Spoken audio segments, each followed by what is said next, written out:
Thank you. Dear Mr. Shulafic, Ms. Paniklova, ambassadors and esteemed guests, it's an honor to be here today to discuss and to listen to the Montenegro's climate commitments and our shared responsibility in tackling climate change.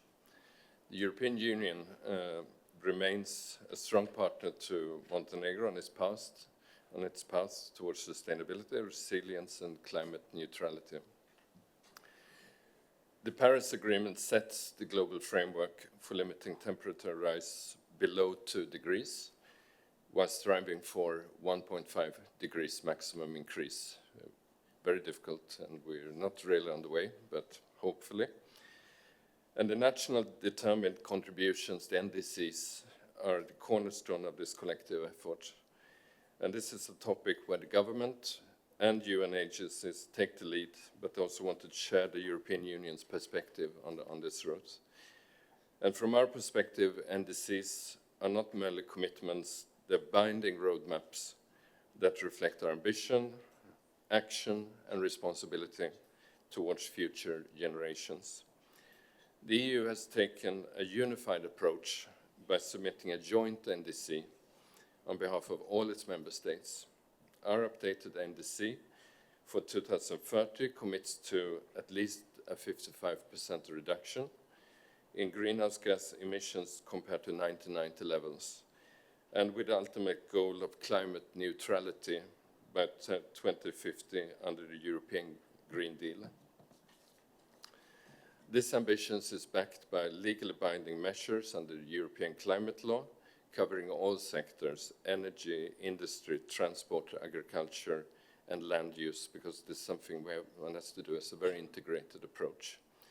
And we understand that achieving such targets requires financial and technical support, which is why the EU is one of the largest contributors to global climate finance, aiding developing countries in their mitigation and adaptation efforts.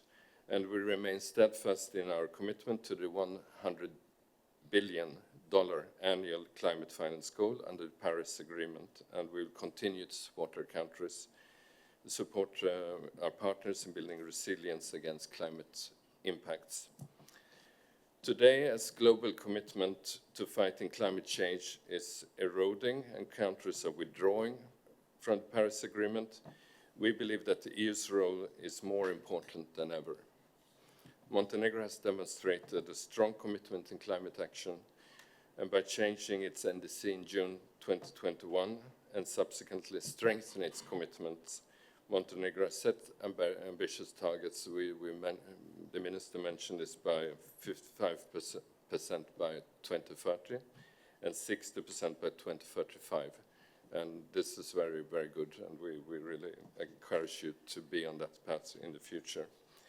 It's fully aligned with the European Green Deal, and therefore also it's key steps towards Montenegro's membership in the Union. Montenegro's National Energy and Climate Plan, the NECP, is an essential instrument in delivering these ambitious climate goals, and therefore this has to go hand in hand. And the synergy supports areas such as decarbonization, renewable energy, integration, energy efficiency improvements, coal phase-out, transport sector decarbonization, industry and waste management reforms, and monitoring and reporting about this. So the adoption of a new NECP with ambitious targets will be instrumental to achieving the goals also for the NDCs. And for me, it's very clear that Montenegro is in a good position in doing this. It has enormous potential, strong inputs from renewable energy. So it's I think, as the minister said, Montenegro can really lead the way in getting there. We also acknowledge the dedication from the government, but also civil society, private sector, and we want to extend our appreciation to UNDP for leading this process together with the government. It's very important that we stay attached and that we can provide support.